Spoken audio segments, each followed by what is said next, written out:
Pump it up, pump it up. Trae. Come on, come on. With Trae. Pump it up, pump it up. It's the day with Trae. This is the day to gain inspiration, to make a positive change in the nation. We're inviting you to partake in conversation, to raise your vibration. It's the day that we will all celebrate all of our peaks that make this thing elevate. Watch the negative fade away, cause it's the day with Trae.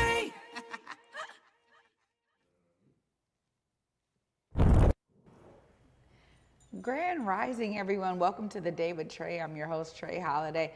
Really excited to be with you here on this wonder-filled Wednesday. We have Chris Hopper in the building. We're going to be talking about reparations play. Okay, he is the writer and director, and I'm excited to dive into it with him. But of course, before I get with him, I get to check in with you all out there. I want to make sure that y'all are taking this moment right now to go ahead and share this show, however you are watching it, with those who you feel could also benefit from the daily dose of dopeness we work to give you here on The Day with Trae. And as always, if you cannot watch us, via this amazing video, don't worry, because we have you covered. You can always listen to us in a podcast version as well. Anywhere you find your favorite podcast, just search Converge Media Network and The Day with Trae. We'll be right there. Well, before I get into it with Chris, I want to say there's something so phenomenal about connection. Now, I've been talking about this for a really long time, but it's interesting how when somebody that you connected with in like a mysterious or like it's one chance type of way, some type of unique way, like, oh man, I was on the side of the road, I needed help putting on my spare tire, somebody drive past, help me with my tire, and then you see them again like 10 years later or a year later even sometimes, you're like, oh my gosh, you're that person that helped me with my tire. What I'm saying is that sometimes when people pop into your life multiple times like that, like a happenstance, you might want to think about what it could look like to build relationship with them, because it is so spectacular, this divine design that we live in. You never know where these connections may occur or what they're supposed to become. Unless you feed them, you'll never know. So I'm just saying that sometimes the power of connection is well beyond our understanding until we begin to water that seed of connection. And who knows, maybe you end up with a best friend, maybe it's a soulmate, maybe it's somebody else who's supposed to be in your life for a really long time, or someone who makes a dynamic impact or tremendous impact in your life over time or in one full moment. What I'm just really talking about is connection. And when you can be intentional about those connections and really like listen to, the benefits of some of these connections, dive into them, you really do get to find some gems. Now, I will be remiss if I don't say sometimes it may seem like a connection and you're like, oh my God, I did not know that this one person would maybe try to cause so much, challenge in my life. But even when that occurs, I'm going to tell you right now, look at your challenges as opportunities for growth. When you can just flip your mind in that regard and see anyone who's in your life that presents challenge to you or things of that nature, that these are opportunities for your growth. Now, I'm not telling you that you need to keep that person in your life, right? Only you will really know what to do in that situation. But I do want to say that it's all about our perception and our perspective. And the more we can be a bit more self-reflective in our interactions with others, and understand the benefit of connection while also understanding, where do we draw the line? Where is our own limit? Where do I say, all right, I got to go ahead and sever that tie with this person and maybe, just will them well in the rest of their life, right? No ill will, but maybe I just can't deal with what they bring into my life in terms of those challenges, or I'm going to overcome those challenges that I saw within myself based on my interactions with them, and I'll leave it there. There's a plenty of ways to deal with these types of connections, but I don't want you to forget about the power of connection. So that's what I'm here to remind you of. And if you dive into it, water those connection seeds, you never know what may grow. Well, after this short break, up next, we got Chris Hopper in the building, the writer and director of the Reparations play. Y'all, I'm so excited to dive into him about this story. You definitely don't want to miss this. Stay tuned. You're watching The Day with Trae. Black caregivers, entrepreneurs, and elders, this one's for you. Queen Care is offering complimentary self-care services to those who give so much to their communities. Take a moment to restore, recharge, and be cared for with free wellness treatments at the Spa House by Queen Care. Spots are limited, so don't wait. Go to queencareproducts.com now to sign up or scan the QR code on your screen because you deserve the same care you give to others. Listen up, Puget Sound. This is a call to my fellow Black business owners. It's your girl, Vasa Gordon. It's your boy, Eric Calligraphy, and I know times are tough out here. Especially for our restaurants, dude. I already know you're feeling the weight. But let me be clear, we're not going to stand by and watch our community struggle. Here at Back to Vasa and Converge Media, we know Black businesses are the heartbeat of our community. You bring the culture, the flavor, and the soul, and we need you to keep on thriving. We need you. So that's why we're opening our platforms to you. Whether it's telling your story, shining a light on your challenges, grabbing resources for you to know about. Dude, we even want to help bring more customers through your doors. Man, we got you. Are you a restaurant owner trying to keep your lights on? A new business fighting to make your mark? Whatever your story, we want to hear it and help. In order to make that happen, we need for you to head on over to whereweconverge.com/support Black business and let us know what's happening. Let Back to Vasa and Converge Media amplify your voice and help drive traffic to your business. Man, don't wait.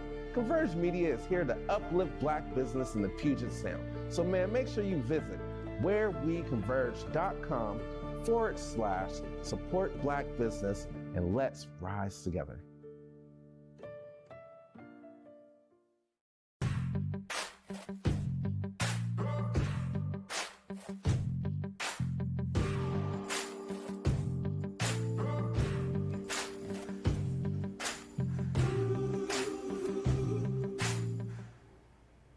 Welcome back, y'all, to The Day with Trae. I'm your host, Trae Holiday. Joining me right now is Chris Hopper. What's up, Chris? Hey, how are you doing? I'm good. How are you? Good to be with you, Trae. Yeah, I'm excited to have you here. And I gotta, anytime I got somebody who's into theater, producing, on the cast, on the crew, I always got to start with the beginnings. I mean, tell us about what kind of got you drawn into this style of storytelling. Well, one thing that got me drawn into theater was years ago in 1979, I'm aging myself, I was a young tween and my family performed in this showboat. We answered a casting call and it was a beautiful experience for me. I was excited to see how the production comes together with the actors, the singers, and also the directors, and I just fell in love with it from day one. Wow, it's funny because for me, I saw a show and I was like, oh my gosh, how do I do that? Tell us about how that grew with you over the years in terms of your experience. Well, yes, I like to write. I'm a writer first, and I was dabbling in poetry when I moved to Atlanta, Georgia for 5 years, and something about that space was spiritual to me. And it was like where the birth of the civil rights movement, Dr. King, and I just started writing these little soulful poems. And then I kind of let it dormant for about 10 years, didn't do anything with it. I did a couple of t-shirts and stuff and spoke at a couple of events. Then I just thought, what are you gonna do with those poems, that collection of poetry that you wrote? So just by happenstance, I said, this would probably make a good story. How can I incorporate the rich history of African Americans in this country into a stage play? And so that is how Reparations play came about. Wow.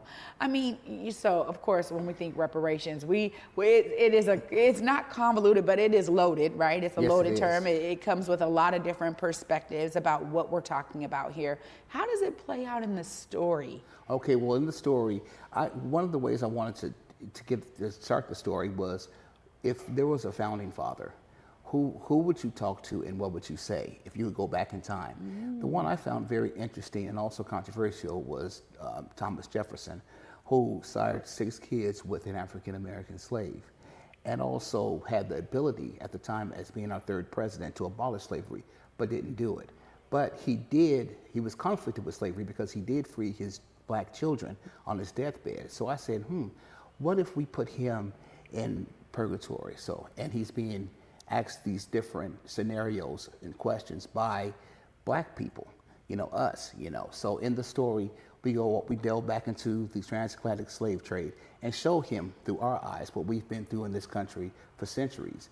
And it also builds our case for reparations. Wow. I mean, what a great way to take on such a, kind of heavy topic and say, let's showcase it in story form. But this also goes back to kind of those ancient storytellers, the griots. And I mean, when listening to you, I'm going, yeah, like making things into story, putting them into story format allows for like everyone to kind of sit around, listen to Big Mama, Grandmama, and them tell the story of this thing, right? This phenomenon that maybe they have yet to experience as young people. What are some of those themes that you think are really prevalent here in the play, reparations play? Well, one thing is, teaching our history and keeping it relevant. One thing that we're seeing in the times that we're living is that a lot of our history is being redacted or they're trying to hide it. And I also co-teach history at Renton High School. So it's very important that we keep not only our African American heritage alive, but the story of American history alive and tell the whole story. So what I want to do with this play is educate people as well as send a reminder as this is the plight of African Americans and also understand us so that the importance of holidays like Juneteenth that just passed, the importance of being relevant and showing our gifts that we have given to society overall. And the play is done in 3 acts and it also incorporates dance and music, so it's entertaining as well. Well, there's always something to be said about blending all of those amazing ways of telling story. And I think of, movement in the body and the ways that dance gets to contribute to storytelling. And of course, music, right? It guides the audience through the entire experience. What are some of those things you're really wanting the audience to walk away with when they come to see reparations play? It's a good question. It's a very layered show, as you mentioned, but one of the things that I would like for them to walk away with is the resilience of African Americans and how strong we are as a nation when we come together. There's so many misconceptions about the plight of African Americans, and the importance of showing the whole history, not just the fact that, our history didn't start with slavery. We were brought here, but we were brought here we had gifts, and our resilience has sustained us. Even when, we built towns like Tulsa, Oklahoma, Rosewood, and they were decimated, we still were able to, pull ourselves up by the bootstraps and keep going. I want people to understand the resilience of African Americans and how we are a lot stronger together as a nation. Yeah, I really appreciate you, being steadfast in that message because I think it's so necessary and vital. And particularly here in the state of Washington, they just, it just passed for us to get a study, right? Funded for reparations. So it seems like you did this at a pretty timely place, right, Chris? I would think so, yeah. And this is something that I've been working on for years. We performed it first in 2017. Then we did it again last year, and there was such an outpouring and appreciation of the show that we decided to do it again. Wow. With all but one person from the full cast coming back. Wow, amazing. Yes. Well, that was going to be my next question, was about, as the writer and director of the show, how is it to be pulling the right cast members together to make sure that they're really upholding, what you're trying to get across in that story? Yes, and that's one thing that I do with a lot of the cast members is that we have our meetings after every show, or after every rehearsal, we have meetings and emails and we go back and forth, what's working, what do you think that we could do better, what are we missing, how can we contribute more to this? And to my, not so much surprise, but to my elation, a lot of the cast did a lot of collaborating here, and they also were interested in returning and doing it again because they felt a connection to the show. And it's got some heavy parts in it, but there's also a couple of laughs in it as well. I have to credit Tom Stewart, who is our lead actor who plays Jefferson, and how he has really been consistent, and also Maurice Farmer, who plays Ajamu, who is one of the main characters in it as well. And we have Miss Flows coming on with us, who's been added to the cast as well. So I'm excited to have them all together. And plus our choreographer, our Najee Cabernero, and we also have Akia Ronay, who's an outstanding costume designer. So I'm just really pleased and blessed that everybody wanted to come back and do this again. Well, it's amazing too because you do have some phenomenal folks. I know several of those folks you mentioned, but there's something to be said about folks coming back. And strengthening, because I know when I've been in theater, like you get with the cast and you're rehearsing and you're performing, sometimes a long run or whatever, but you become like family. But these folks coming back, how does that feel for you to know that they believe in this so much that they are willing to say, you know what, Chris, we got you again. Let's do it again. Let's run it back. Yes, I'm elated. I mean, I'm blessed and I'm really excited. And I'm really excited to see what more they're going to bring to the show this time, because I know this cast, these dancers, these actors, they are really vested in this, and our musicians. I would be remiss not to mention Trina B, who worked on it and wrote the original music for it. She's been great. So to see it all come together is just amazing, and I'm just so happy that a lot of the people who are the cast members are coming back, and we have a multi-generational cast too. People as young as high school all the way up to in their 40s and 50s. Wow. Chris, well, you're doing a great job to bring this story for the audience. Of course, I got to give you time because people are now going to want to know how they get their tickets, when this is happening. Go ahead and look right there. Let them know all the details. Okay, you can scan the QR code, get your tickets on Eventbrite. The show is free to the public, and we're performing August 16th and August 17th at the it's on Alaska Street. It's at the what's the name of that theater? Right there on Alaska, Rainier Arts Center. Sorry about that. Kind of drew a blank there. But yes, so go ahead and scan the QR code, get your tickets, and be ready for a good time. And it's free to the public. Wow. Chris, thank you so much for coming on and shedding light on this beautiful conglomeration of talent, as well as yours, for folks to be putting this story out there and showcasing the resilience of African Americans. Thank you so much, Chris. Thank you for having me. Absolutely. I appreciate it. Wow, y'all. Okay, look, it sounds like we need to be getting some tickets, right? Of course, I'm going to be wrapping all this up right after this short break. Stay tuned. You're watching The Day with Trae.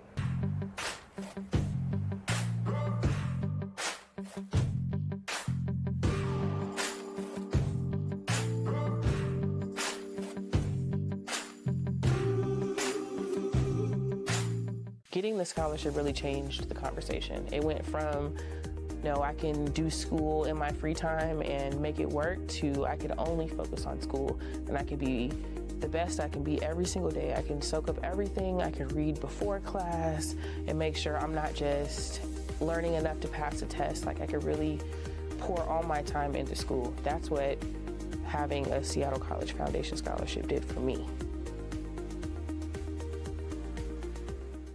Black caregivers, entrepreneurs, and elders, this one's for you.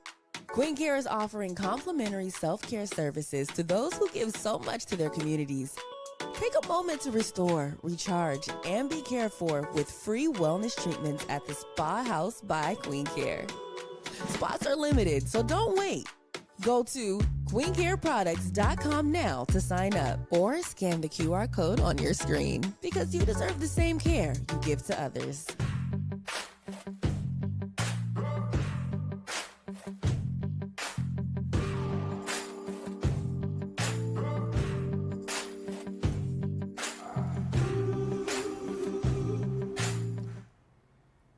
Welcome back, y'all, to The Day with Trae. I'm your host, Trae Holiday.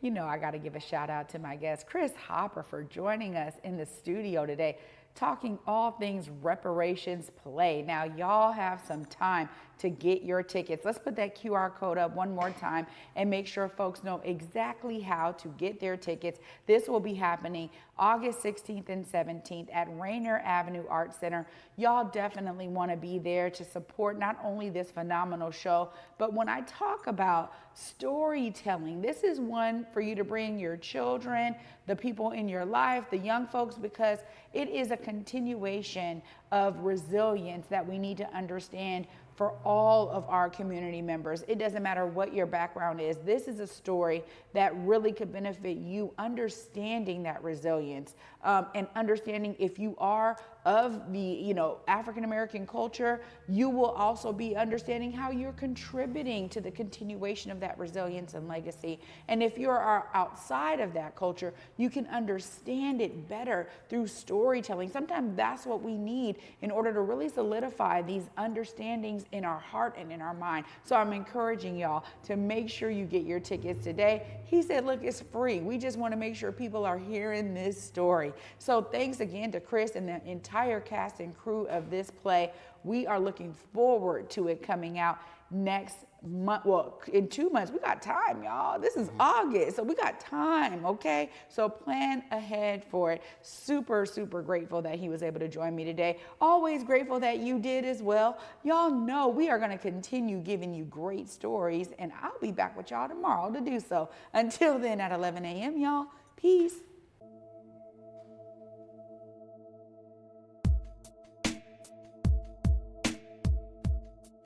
Converge Media produces culturally relevant content for Black and urban audiences. Our coverage is raw, transparent, and objective, praised by community leaders, government officials, and residents. Support Converge Media today via Venmo, Cash App, or PayPal at Converge Media.